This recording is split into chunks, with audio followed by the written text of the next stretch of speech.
öndeki arkadaş. Sakın kalkma. Öndeki arkadaş. Abdullah kalkma babacığım. Sakın. Sayın Bakanım bir de fotoğraf alalım efendim. Evet. Efendim buradayız. Sayın Bakanım. Tamamdır efendim. Teşekkürler.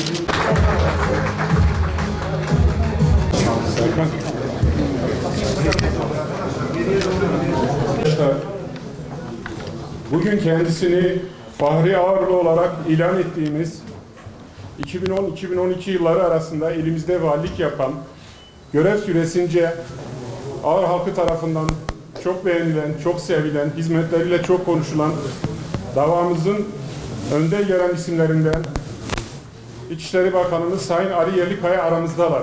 Sizleri yürekten sevgiyle, saygıyla selamlıyorum. Sayın Cumhurbaşkanımızın da selamlarını her birinizin iletmek istiyorum. Sizler beni hep bir kardeşiniz gibi görüp bağrınıza bastınız. Büyük İslam alimi, mütefekkir ve şair Ahmed-i Hani diyor ya, herkes bilsin ki güçlü iken adalet, zayıf iken cesaret göstermek asalettir. Son 21 yılında Ağrı'ya yapılan yatırımların toplamı 45 milyar liraya ulaştı. Güncel rakamlarla bunun en az 5 katı bu rakam. Böylesine çalışan, üreten bir şehir elbette her alanda desteklenmeli. 21 yıldır yapılan da tam da budur. Bakınız Ağrı ilimizde sadece 2022 yılında yapılan tarımsal destek ödemesi 315 milyon liradır. Sağlanan destek ve yapılan çalışmalarla ilimizin tarımsal üretim değeri son 20 yılda 10 kattan fazla arttı. Daha da artacak bu. Büyükbaş hayvan varlığında Türkiye'de 14. bölgede 3. sırada. Küçükbaş hayvan varlığında Türkiye'de 11. bölgede 3. sırada olan şehrimiz mera varlığı ile de bölgede 2. ülke genelinde 4. sırada. Yüz ölçümümüzün %50'si mera. Ama şimdi o meraları nasıl değerlendireceğiz? Göreceksiniz hep beraber.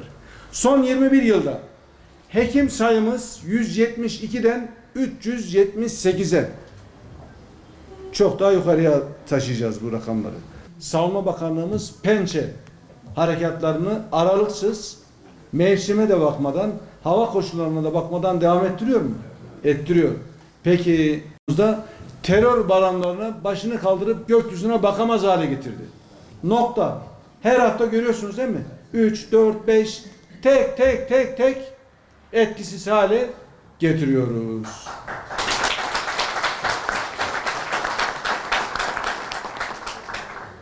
Değerli kardeşlerim, Sayın Cumhurbaşkanımız terörle mücadelemizde İçişleri Bakanlığımıza, Savunma Bakanlığımıza, Milli İstihbarat Teşkilatımıza, hepimize bir talimatı var. Aslında bizi de çok motive eden bir cümle. Diyor ki, bilinsin ki son terörist etkisiz hale getirilinceye kadar terörle mücadelemiz amansız bir şekilde devam edecektir. Bu noktada biz bir sayısına bile tahammül edemiyoruz. Onu sıfır yapmamız lazım ve bir daha da bir olmamasını sağlamamız lazım.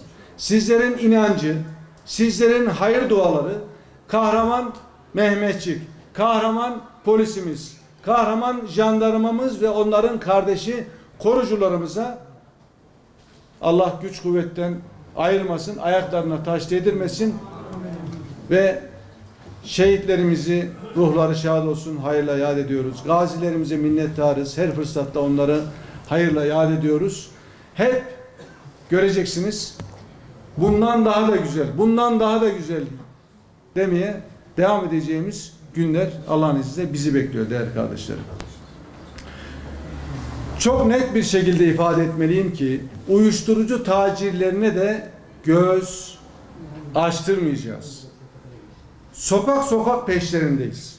Vatandaşlarımızı zehirlemeye çalışanları hayatı dar edeceğiz.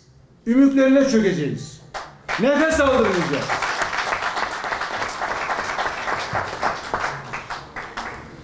Dağ eşkıyasının inine giriyoruz. Az önce söyledim.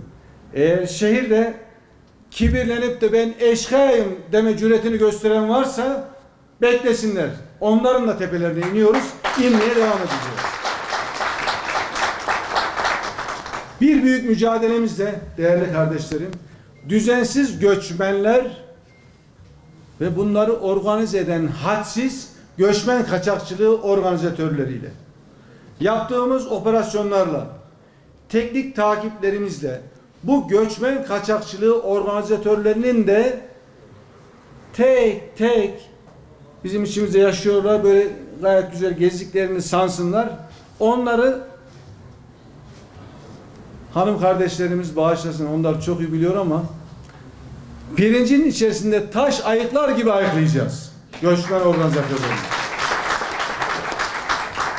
Huzur ve güven için yaptığımız bu mücadelemizin en güzel neticelerini bütün şehirlerimizde olduğu gibi Ağrı'mızda da hep birlikte görüyoruz. Hiç merak etmeyin, Allah'ın izniyle görmeye devam edeceğiz.